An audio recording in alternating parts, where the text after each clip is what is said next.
Welcome to the Bulwark Podcast. It is Friday, which means that I am joined once again by my colleague, Tim Miller. Tim, welcome back to the podcast. How long's it been? Was it 2022? So much has happened. It's good to be back. We have a lot of things to talk about today. I mean, we have new inflation numbers. Apparently, we killed another ISIS leader. Nice. Memphis is bracing for the release of this police video, which is going to be gruesome. Good news, though, asteroid narrowly missed the Earth. So, hey, congratulations. Happy Friday there. Well, I mean, depending on where it would have landed, it's good news. I think a big asteroid landing anywhere is bad everywhere. At least that's what the movies are. Good point. This is my non-scientific understanding. So Tim, I have a song for you to start the podcast today. Well, that's exciting. You didn't prep me for this. I did not prep.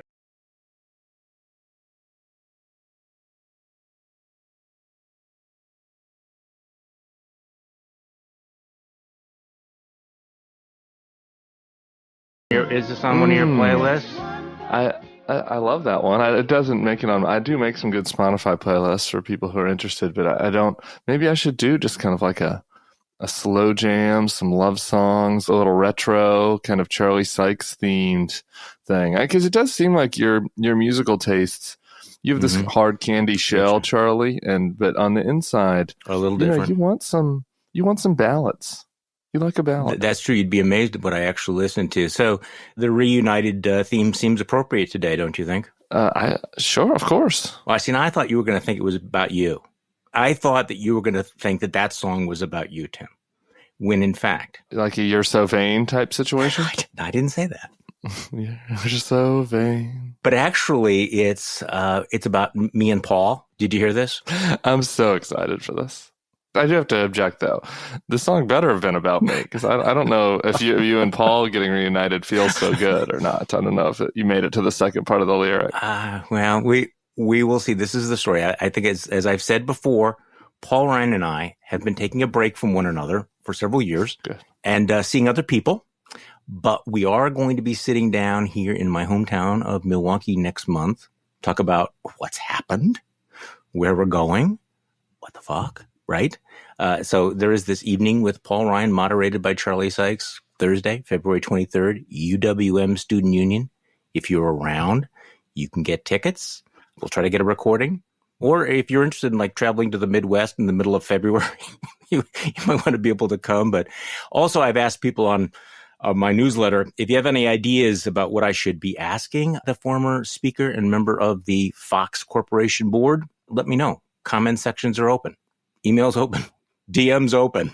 Yeah, I'm already booked in February, sadly, or I would be there. If this was in March, I'd be there because I would like to see it in 3D. Can I just get a little bit of the backstory? This is interesting. Good for Paul, kind of, I would say. I haven't complimented Paul in a while. So, being willing to put himself out there, is this part of the book tour, or did he feel, was he drunk when he agreed to this, or what? I can't comment on the second part, but apparently he does have a book, and he's coming here to the university under the sponsorship of the Tommy G. Thompson Center for Public Leadership, and they sponsor speakers. It's part of the, what are they actually calling it here?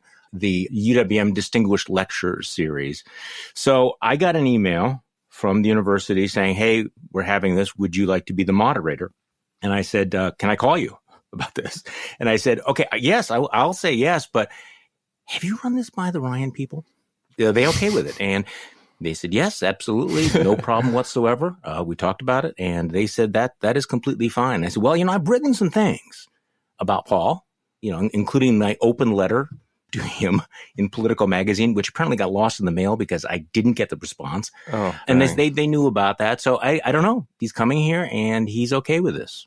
Well, that's phenomenal. I'm going to save my suggested questions for private correspondence because I think as we sit here publicly, I know that we have some folks in the Ryan orbit listening. I'd just say I think that a substantive exchange on the ideas of the day would be important, and any additional suggestions I have, I'll send it private. No, I think this will be a substantive question, and as you know, my policy is I don't want to say something behind someone's back that I'm not willing to say directly. So anyway. That's true. Okay, so let's start with the nerd story of the day, and I'm really interested to get your take on all of this. There's a lot of real news out there, but then there's also the big event for the political nerd community, of which we are members, correct? Yeah, I am. The election of the chairman of the Republican National Committee, kind of a nasty race between Ronna Romney McDaniel, Harmeet Dillon, and my pillow guy.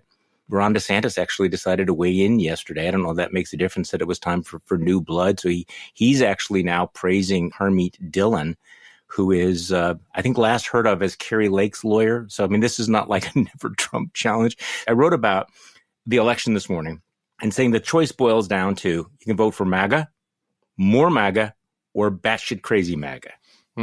What's your take? Yeah, that's right. That's right. I mean, it is intriguing that all these lessons, I do feel like the last time we were on, we were talking about, and this was good news, like what happened at the midterms and, how it was clear that the MAGA-eist Republicans did the worst and that maybe the party could do some reflection on that point and notice that, the Mike DeWines of the world did much better than the J.D. Vances, even if J.D. Vance won still anyway, and that the Chris Sununus did much better than the General Don Bolducs. Yeah. And yet there hasn't been a ton of evidence that the party itself has had their eyes opened to that reality, both in the speaker's race and what the House Republicans have been doing, but also this race. I mean, Harmeet Dillon, who seems like a smart person.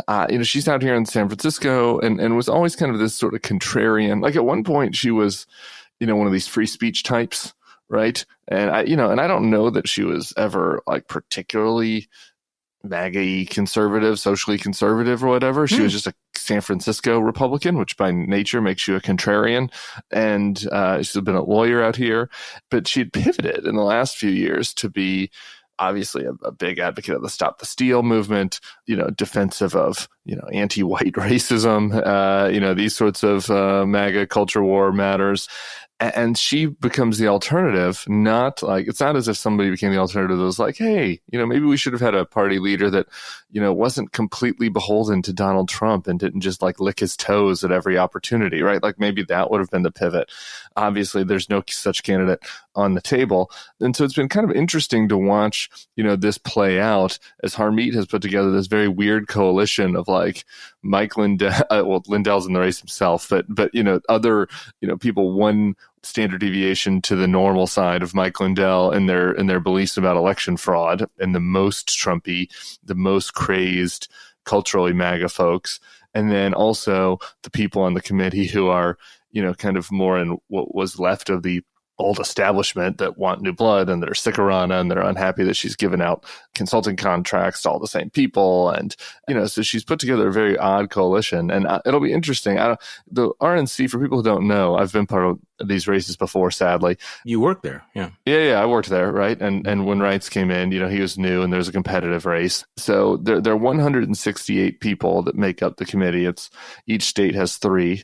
The state chairman, the national committeeman, the national committee woman, that's 150. And then there's 18 miscellaneous folks. So that's who the vote is among, right? So I still think Ronna probably has the inside track, because she's been able to work all these people. It's the ultimate like school, class president race, right?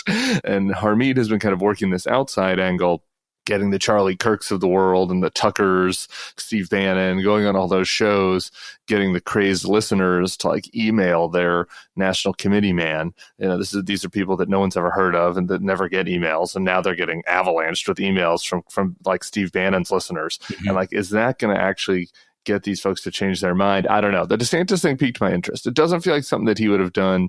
Maybe he would, but it doesn't feel like something that you'd do if you thought there was no chance that she could lose, right? Like, why get on her bad side unnecessarily? Maybe you just figure Ronna is such like a pushover that it doesn't really matter. And if you're the nominee, she'll suck up to you like she sucked up to Trump, and maybe change her name to Ronna DeSantis. I actually do understand why DeSantis is doing this. But I mean, I talked about this race earlier this week with Dave Weigel. It was a great podcast. And I guess my problem is I can't really make myself care because it really doesn't matter who wins this at this point. I mean, it's high stakes, a lot of, drama and everything, but really lowest possible stakes because, I mean, it is, MAGA or more MAGA.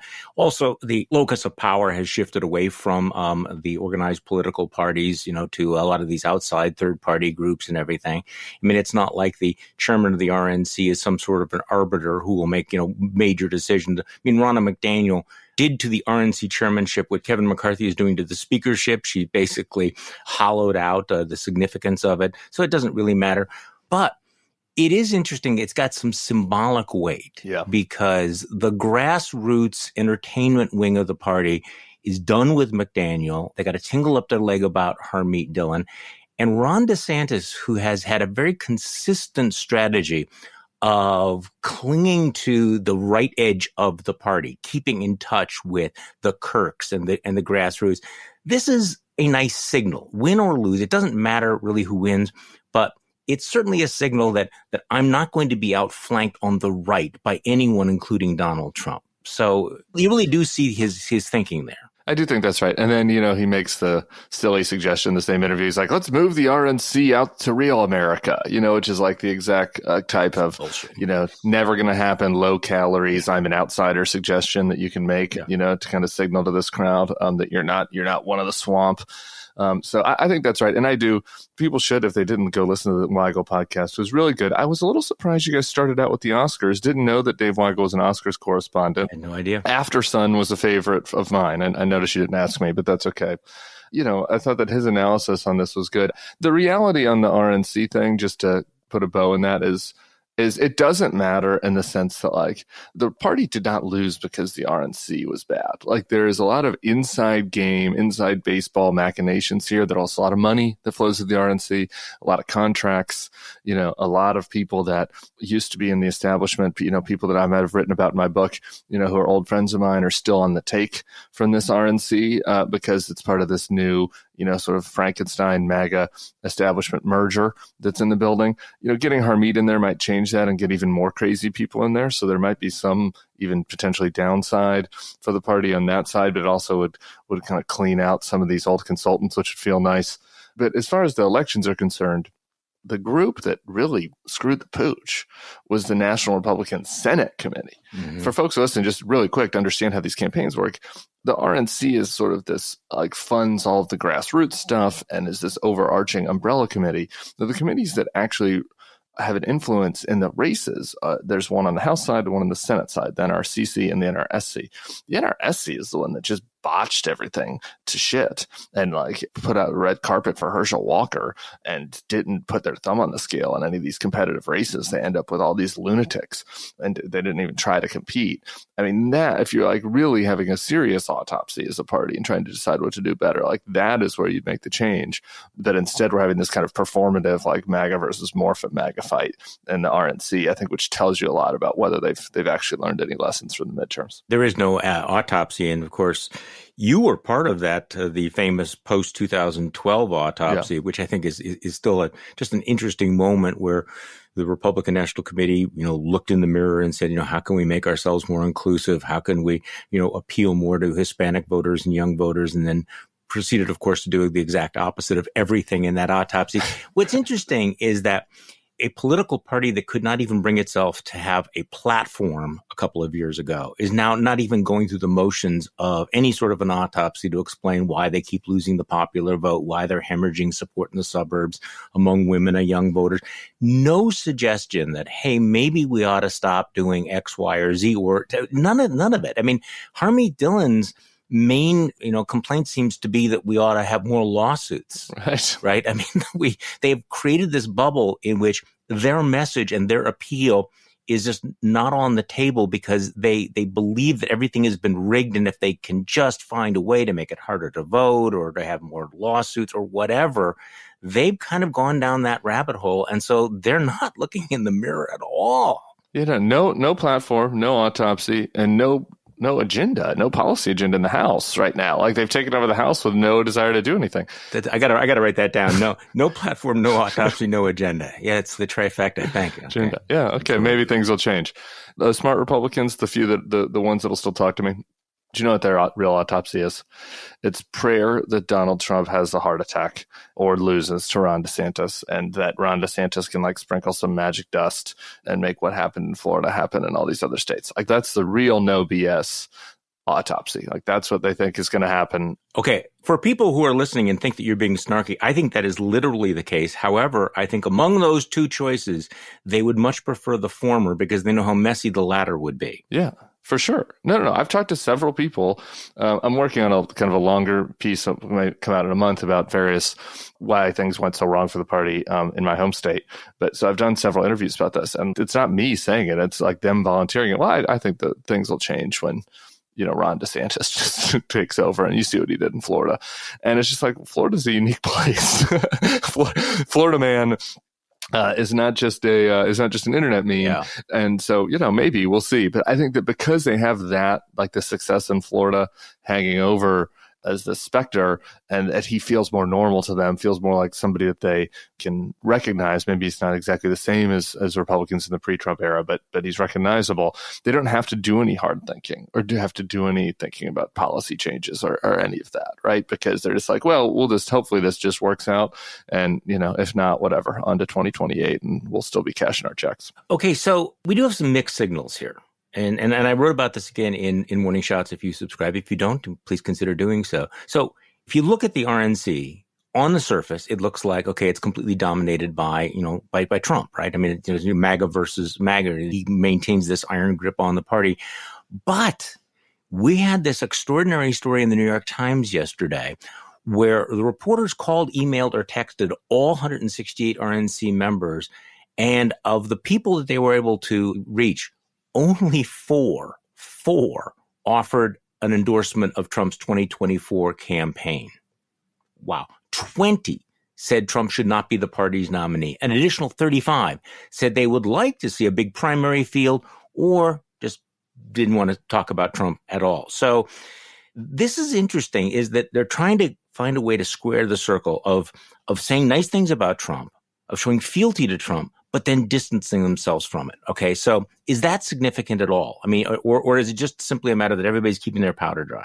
Well, I think it's significant in some sense, right? For starters, I think it's important to caveat, I don't think that Trump even had 4 members of the 168 supporting him when he won the 2016 primary. So it's significant, but not conclusive, right? I mean, he didn't have any. He had Jeff Sessions, literally, was his endorsement, and he ends up, winning handily. But this is a very Trumpy RNC. I mean, this is an RNC that was created in the image of Donald Trump. Sure. So then there's been a lot of rollover since then. Not complete, right? We're about to get really dorky, but just off the top of my head, Glenn McCall, who was on that autopsy with me, he's still the South Carolina guy. Sometimes you get entrenched in these positions. Ron Kaufman, Mitt Romney's old buddy, he's still the Massachusetts guy, right? So there's been a ton of rollover. The types of people who stayed, who were old timers, all came around to Trump, right? But they were all like, Rubio or Jeb or Cruz people initially, right? Right. So when you say there's 20 that are against, I mean, I bet if I looked at the list, 16 of them were from my day, right? I bet I'd know most of those 20. It's the only 4 that stuck out. The only 4, right? So that is the interesting part, right? And so I think this is where you get to, there's something here, right? Because some of the remaining 130, right, are people who came in because of Trump. Right, who are washed into that, right. And like in Arizona, for example, maybe all 4 are in Arizona, but I was there for that TPUSA conference, and that party has completely rolled over into MAGA, a total MAGA freak show, right? Like people that were not in the system before. That should be 3 votes right there. It's surprising to me that there isn't at least that. That is similar in other states. These are the people that are closest to the grassroots, right? I thought if you look back to 2016, one of the canaries in the coal mine were like the county party leaders and the state party, right? They all kind of knew what was happening before the congressmen did. Right? Like you started to see signs of this because they were closer to the grassroots, which was demanding Trump. This tells me, if there are only 4, that a lot of these folks feel like they have the rope with the grassroots to kind of wait and see what happens. Yeah, right. And I do think that that's meaningful. Again, it's not like Trump's dead, but it's meaningful as far as his sort of losing, his hold over that crowd. Okay. So 2 more just interesting data point stories. You saw this new poll out of New Hampshire, the new Granite State poll shows DeSantis leading Trump by 12 points, 42 to 30%. This is the kind of the gold standard New Hampshire poll. By the way, do you agree with that? This is the University of New Hampshire Survey Center? No, I mean, let's just say this isn't Marquette. This is a poll that's oftentimes all over the map. Okay. Fair. I stand corrected. But what it also shows, though, and again, because this is the only thing that's really out there, independent poll, it shows that DeSantis is picking up support while Trump is losing support. So that's one data point. Okay, so Iowa. I don't know if you saw this story from Bloomberg. Donald Trump doesn't always get his calls to Iowa returned these days. Apparently he called Senator Chuck Grassley and Governor Reynolds. They didn't answer when he telephoned. Neither of them are willing to give their party's former leader their nod this early. And Joni Ernst and other top Republicans in Iowa also basically saying, yeah, can we just give you a gold watch? So once again, kind of choose your own adventure. You can either look at the party and go, okay, Donald Trump controls everything, iron grip on the party. On the other hand, at the same time, at the moment, it feels like sort of waiting for Godot, but Godot being Ron DeSantis or somebody else. They're just waiting on that. So far, the DeSantis-Trump polls have been all over the place. I think we should set them aside for a second. But the Reynolds thing is interesting. The Reynolds-Ernst-Grassley thing. Now, these folks have not been profiles in courage, is like the nicest thing that you could possibly say. But it is telling that they're all making political calculations, right? Like none of them were big Trumpers. They were all part of the pre-Trump party, right? So they all go along to get along as much as is needed, right? And I think that what this shows is they're starting to think, maybe it's not needed anymore. We'll see. Let's play it by ear. I don't want to get pressured into endorsing him, which makes like the Elise Stefanik endorsement one day after, so hilarious by comparison, that she did feel like she needed to do that since she's such a phony. Well, she thought she was going to be leading the parade, right? She said, I'm going to go out there and I have the baton and then she looked over her shoulder and she's pretty much alone. That's hilarious. So I think that, again, I think that's telling, right? That your Reynolds, your Ernst types are saying, let's see how this plays out a little bit. I don't think it says that they're done with him, if things start to tack back his direction. But I think that it shows that they very much, if they feel like that they can support DeSantis and not have it harm their standing on the base or wait it out or sit it out or be neutral, then they'll probably do that. And that's, again, not nothing. Doesn't mean he's dead, but it's definitely a sign of degradation of his support from where it would have been a year ago. Okay, I want to talk about a little bit. We haven't had a chance. You and I have not had a chance to talk about Matt Schlap, and I want to talk about your video about Marjorie Taylor Green, which is outstanding if people have not watched it. Tim's latest Not My Party. But let's have one more sort of, blast from the past, because I know that you went down to Arizona and spent some time with the Kari Lake folks, and kind of amazingly, Kari Lake is not going away. So she lost the race for governor. Katie Hobbs has been sworn in as governor. That's the state. And yet Kari Lake is doing a number of things. She continues to, go down to Mar-a-Lago and suck up. She does her media tour. She's raising lots of money. But she's also, I'm going to play a soundbite. She's on one of these sketchy shows and basically declaring that she needs to be declared the governor after all of this time, that she still won that. And I will not be ignored. Here's Kari Lake. We cannot have the election stand. The judge should declare me the rightful winner. I am the rightful winner. And we should move on and reclaim our government, our state government. It's been hijacked and stolen by a bunch of people who know this election was fraudulent. Okay, so Tim, the delusion, it burns. She also, I thought you were going to play the clip where she suggested that she's going to hold a special session to change the voting laws. And it's like, right. What? She also, on my first day as governor, I'm going to do, Kari, really? It's like, what special session? You don't get to do that. Like former TV anchors don't get to call special sessions. Is this just me? I'm just going to throw this out here, Charlie. Maybe this just shows that my vacation in St. Bart's a couple weeks ago was too short and that I need to, go for a hike through the woods or something. But like, part of me is like, I kind of want Kari to like invite me down to her house. And I just want to hang out with her for like 2 weeks and like have breakfast. Are you kidding me? I mean, it was scary for a while and it was quite concerning for democracy, but it's a little fascinating now, right? I mean, how does a person, the psychological, gymnastics you have to do in order to like go on these shows with these basement dwelling gnomes and just be like, yes, I'm going to call a special session. Yeah. I mean, it's demented, but kind of in an interesting way now. Like for me, have I lost my mind? If I'm walking through the park and I seeing some crazy person ranting, my first instinct is not like, hey, how could I be able to spend more time? I'm thinking, make eye contact with him, get as far away as possible. So this is kind of interesting, Tim, that you look at somebody who is this completely nuts and you think, hey, I'd like to have a beer with that person. Yeah, well, I would. I'm interested. So anyway, that's just me, but we'll put that aside. Politically, like if you put aside the derangement, right? She's a good performer. Yeah, but don't even crazy people look at that and go, ooh, okay, I know that I'm nuts, but that's really fucking nuts. No, I don't think so. I mean, I think that, again, it depends on what your definition of crazy is. I mean, I think there's certainly some people who have quite extreme views, you know, who look at her and say, this is lunacy. Like, we should be moving on to, you know, some other white nationalist or whoever it is that I want. But I think that there is a category of people that are spending all their days inside the MAGA media bubble who are totally in line with her. Is that percentage 5% of the party? Is it 20%? I don't know. But even if it's only 5%, you know, that's millions of people, right? You have to assume that, like, when she's walking through the airport, you know, if there are 5 million people in the country that are inside this bubble that are totally aligned with her, that anytime she walks through the airport, there are 2 or 3 people that are like, keep fighting, Kari. Right? I mean, 5 million people is a lot of people. I think that there's that kind of element to this. And then I think that there's the Trump element that hangs over all this, right? Which is maybe a transition into the Marge Taylor Green question. But like, you don't exactly know what's going on in that crazy kook's head down in Mar-a-Lago. But you're like, hey, he might decide that the most important thing for his VP is loyalty after he saw what happened with Pence. Yeah. And maybe he doesn't care that I lost because he lost too. And it might seem totally illogical to everyone else in the world, but maybe in Trump's warped brain, Kari is the place to go, and she's got to hold the line on this so she gets picked. There could be that element to this as well. You're not wrong. And of course, in Arizona, they have a Senate election coming up. Kyrsten Sinema is an independent. Democrats, Ruben Gallego has already announced he's running. If it's a 3-way race, it is not inconceivable that Kari Lake could be a member of the United States Senate. That is not inconceivable.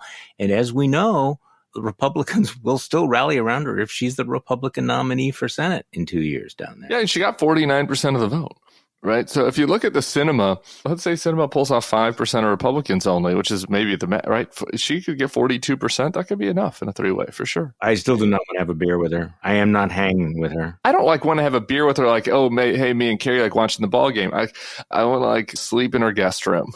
I want to like really understand what's happening. That's a little bit different.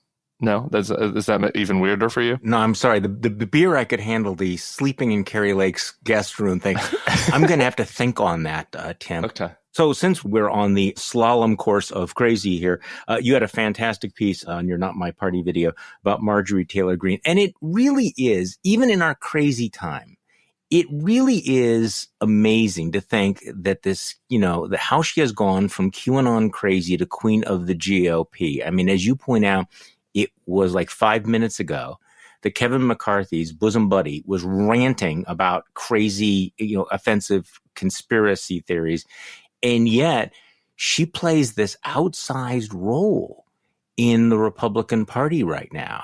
I think that people think that they've seen the pattern, but this really is amazing to realize how far she has come. In a normal universe, she would be a complete pariah. She would have been stripped of her committee assignments. Nobody would want anything to do with her. But as you point out, today we wake up, she's queen of the GOP. How did that happen? Well, part of the reason for wanting to do the episode was wanting to do some funny bits about spirit cooking and frazzle trip. So, just kind of going through our greatest hits. The main reason for doing it, in the same week, we had a New York Times report where Kevin is on the record talking about how much she loves her. I know you've talked about that on the podcast.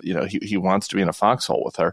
And some of the language was a little bit creepy. Yeah. About how he always will be with her and we'll never let her down. I don't know. I'm just reading between the lines, but there was an element in there that was a lot creepy, kind of wine bar vibe. But then later, oh man, I'm going to not credit the right person. I think it was Axios, but someone else talking about how she really believes that, she could be Trump's VP. So she's inside the inner circle for both the two most powerful people in the party, the former president and the speaker, at least for now.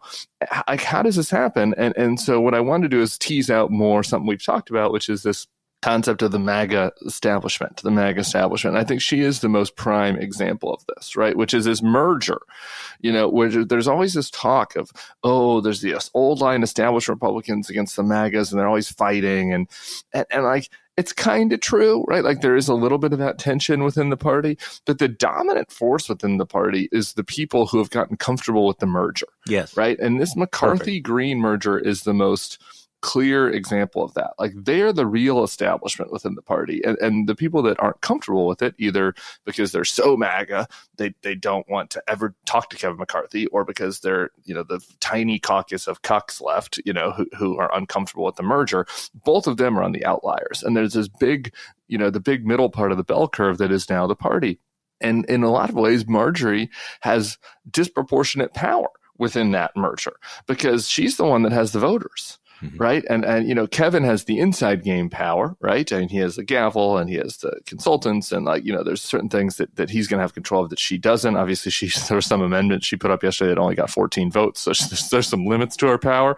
But on the big controversial stuff, right, like on the mundane day-to-day stuff, Kevin has the power. But on the big controversial stuff, he needs her. He can't do anything without her. And so she really is the more powerful partner when it will come to debt ceiling, Ukraine, whatever culture war controversy sprouts up next. And I think that the fact that they are willing to allow for that tells you everything about where the party is. And my favorite clip from the episode is this Mike McCall, who's one of these closet normals you never hear from, who just secretly hopes the party will get back to better. And because he likes to focus on foreign policy, which is his expertise. He's on this show going oh, well, she's matured. It's like, she's matured. I mean, she was in her mid-40s when she was chasing a high schooler down the street. I mean, this is not... Well, as you pointed out, it was just a few weeks ago, she was giving a speech where she was saying that if Steve Bannon and she had organized January 6th and it had been armed, it would have succeeded. I mean, that was, 3 weeks ago? And right. She wants to learn now. She's maturing. Well, they have to tell themselves these stories, right? There always has to be a story to rationalize what they're doing. So the VP thing, okay, it's crazy, but there's so many other crazy things. I was actually toying with the idea of writing sort of a tongue-in-cheek thing saying, okay, well, why not Vice President Marjorie Taylor Green? I mean, come up with all of your objections to her in one column and then put Donald Trump in the other column. In what ways is she actually worse than Donald Trump? I mean, let's just walk through this. If you're willing to accept X, Y, and Z from Donald Trump, why would you not be willing to accept X, Y, and Z from Marjorie Taylor Green, except that she's like the new generation version of all of it? I mean, they've already shown a willingness to accept a chronic liar, right? The conspiracy theorist, Putin fan, all of the other things that authoritarian. So why would Marjorie Taylor Green not be an choice? I'm not going to write this piece, but... You should. Why not write it? I think that, seriously, how is she different than Donald Trump? She's not. A lot of people convince themselves that Donald Trump is different because, he was good at real estate and she was just a CrossFit entrepreneur in ex-urban Atlanta. She probably didn't lose as much money as Trump did. Yeah, exactly. On the merits of their policies and their past comments, they're crazy as she's not any different. And you do, if you get in Donald Trump's crazy sexist head, and you just look at the options out there for who a VP type would be. She has as many merits as demerits. I mean, you're looking at Elise. She doesn't really fit the role as part of looking the part, which is important for Donald. You got Kari, who lost. Which is why he won't pick her, probably. You'll get Kristi Noem. Maybe she's the merger of crazy and looking the part. Mm-hmm. I don't know. But there's not a ton of options. And so I don't think it's completely insane to think that it could be her. I wouldn't say that she's the front runner or anything. And as we said, Donald Trump's weakening right now within the party. He might have to have other calculations, down the line if he wants to gut out a competitive race with DeSantis. And there's a lot of time between now and then, but it isn't crazy. And the people that are dismissing it are the same people who don't want to come to terms with the reality of the party. Maybe, for example, somebody you might be interviewing in the next few weeks. So it is crazy, but it's not unrealistic. Right. I'm just trying to, we have to keep working to figure things because yes, it is completely crazy, but it could actually happen. Okay. So speaking of the House, you saw the CNN poll out this morning. Nearly 3/4 of Americans think the House Republican leaders have not paid attention to the most important problems. You don't say. Fewer than 1/3 believe that Kevin McCarthy and company are prioritizing the country's most important issues. And Kevin McCarthy's personal approval rating, 19%. Well, that's pretty good. So, look, I mean, there's been a long history, right, Tim, of polls of Congress, and they always suck, right? I mean, it's always horrible. So is this any different? I think it's better than Mitch. I remember I was looking at the polls of everything. I did a Not My Party bet on this once where defund the police. The only thing that was less popular than Mitch McConnell. It was one of these Pew polls of 100 different things. So I think that McCarthy might be squeezing right in ahead of Mitch by a couple points. I think that they're in a real trouble with their public brand right now, as far as at least pretending to act like they're trying to deal with issues. And I think that they are, again, inside of their own conservative media bubble, and maybe they get it at some level, but it hasn't really sunk in that the stuff that is seeping out that they're doing, to the broader public is all seems completely superfluous and stupid. And, I think that a lot of times the Republicans look at the Democrats and occasionally are accurate by saying that the Democrats are out of touch with whatever flyover country wants and what real America wants. But this has happened on the inverse, where Republicans are so inside their own Tucker Carlson navel. It has not sunk in how out of touch they are with what even like Republican types who live in the suburbs and exurbs want. And you mentioned at the top, inflation's getting better, economy's getting better, but people still have real life concerns. It still is annoying people when they go to the grocery store and eggs are costing $8, and they would like to at least think that their party is trying to deal with this, and they're not. And my article for Monday is looking at state legislatures, and particularly in red states, and what they're prioritizing, and it's not any different. Speaking of going, down the rabbit hole, the fact that they would have convinced themselves or agreed to have a vote on the fair tax, which basically now Democrats are characterizing as a 30% sales tax on everything. Brilliant. Okay, so at the moment when people are worried about the cost of everything, what is the top line they're hearing about from the Republicans? Now, I think they're realizing this is incredibly stupid, that it's a crackpot idea that has no traction outside of certain Georgia-based talk shows. But that's a perfectly good example of the complete disconnect that you would seriously think about. Yeah, let's abolish the IRS and the income tax and replace it with a 30% tax that nobody understands, except everybody understands a 30% sales tax. So what the hell? That's not going to get any better. Okay, so we have to catch up a little bit here.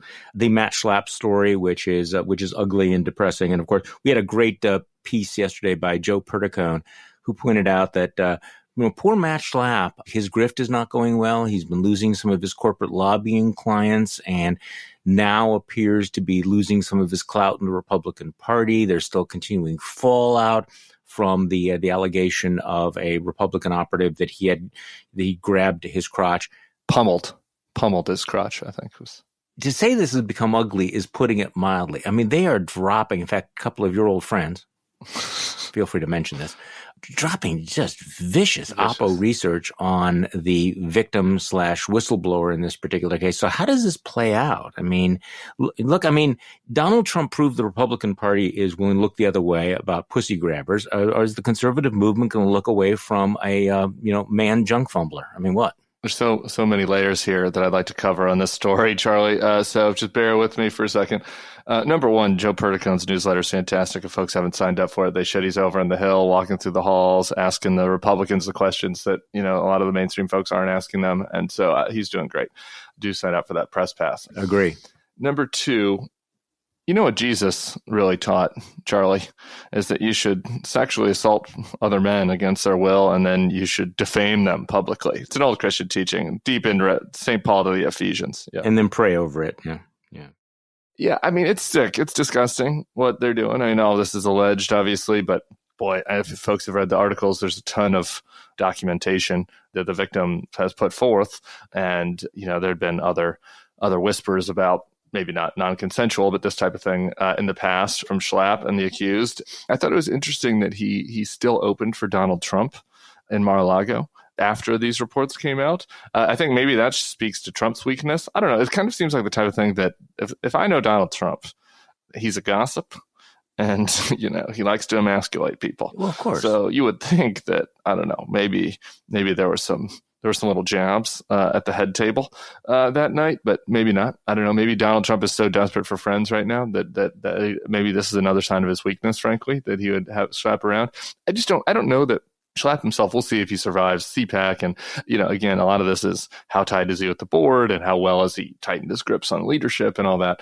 But as far as your rank and file folks, I thought it was interesting. Perticone's newsletter, Gates wasn't coming to his defense. Boebert, he's not Donald Trump. When you're too sleazy for Matt Gaetz, That's a moment. Yeah. And we've learned in the past 7 years that a lot of people who thought that they were Trump, weren't, right? They couldn't get away with the stuff he could get away with because they didn't have the hold on the voters that he did. And a lot of folks have flamed out of Trump world, and maybe Schlap is the latest.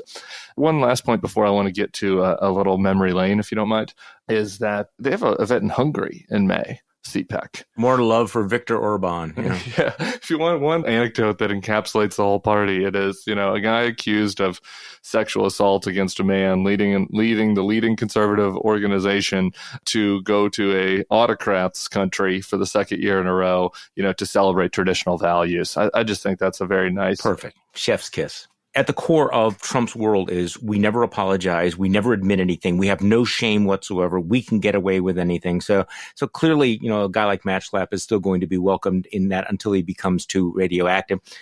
But it strikes me that the problem, well, let me ask you, isn't Matt Schlap's bigger problem not the sexual assault? In a normal world, the fact that he sexually assaulted somebody would be the real problem.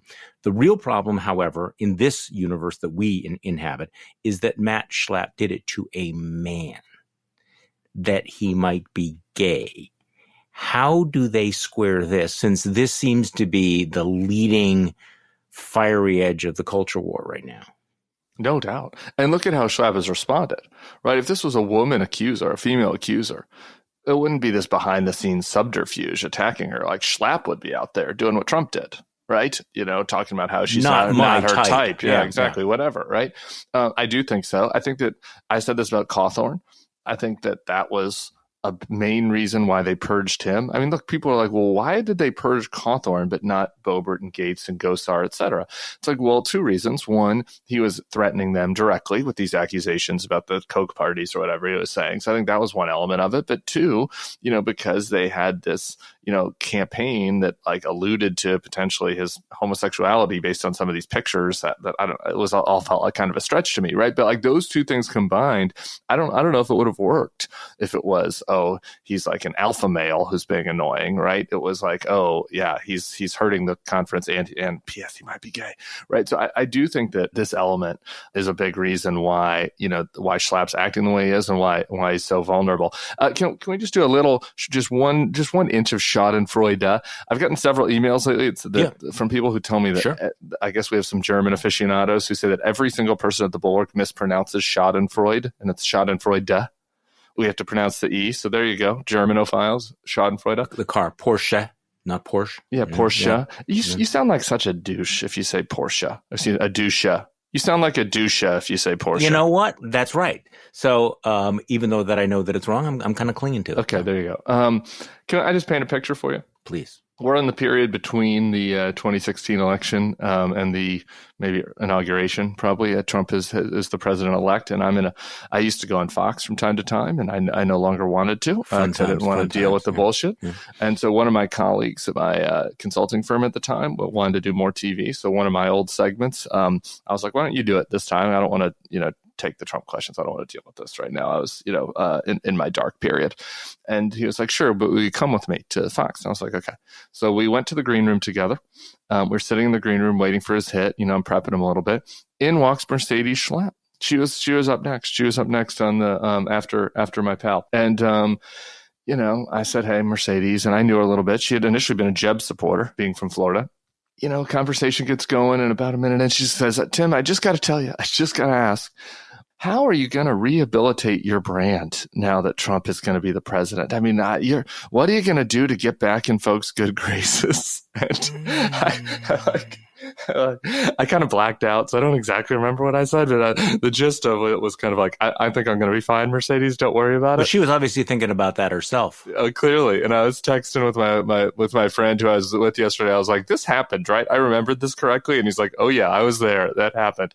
And so I like to sometimes just kind of think about that and think about my brand and her brand and how worried she was about her brand and just kind of let a little hint of Schadenfreude like wash over me as I think about that. You should have a lot more than just a little.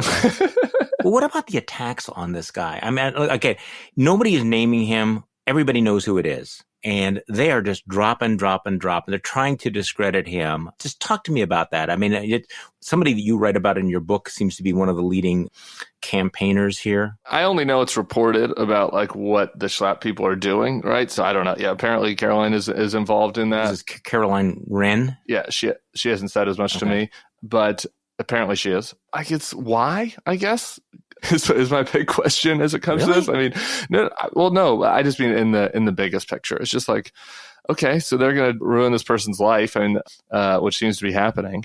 It seems like the person's going to lose their job and going through divorce and has, had their dick pummeled by a hideous, well past middle-aged man. And so not a great few months, to say the least. But again, I just think the Trump era has darkened the souls of a lot of these people. It's not like Matt Schlap wasn't a hard-hitting political operative back then. But, this is a very Roy Cohn playbook, right? And it's very similar to what Trump did in 2016 to his accusers, to Stormy. I think maybe that it's a way to signal that they're fighting this. I don't know. I guess I'll just say that if it was me and I was Matt and Mercedes, I'd be focusing on my 5 kids and how to deal with that and not be focusing on ruining somebody else's life.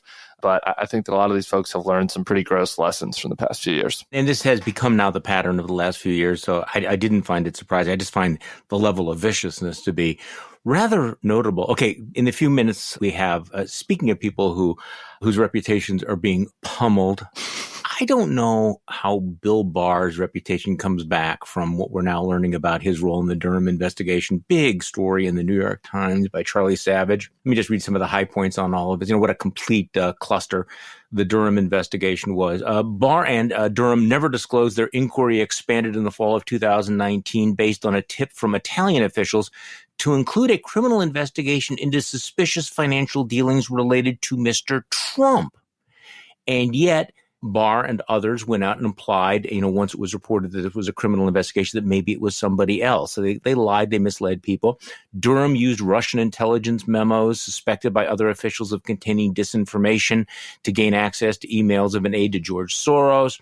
Deep internal fractures on the Durham team that resulted in the resignation of some of his top aides. And Bill Barr's obsession with pushing misinformation, disinformation, flying around the world with Durham, and what a complete faceplant it turned out to be.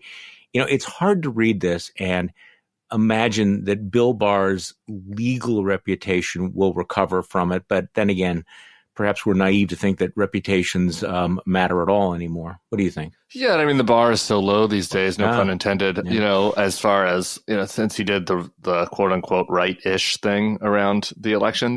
This is like one of my little peccadillos. I do have to mention, before January 6th, Bill Barr did quit.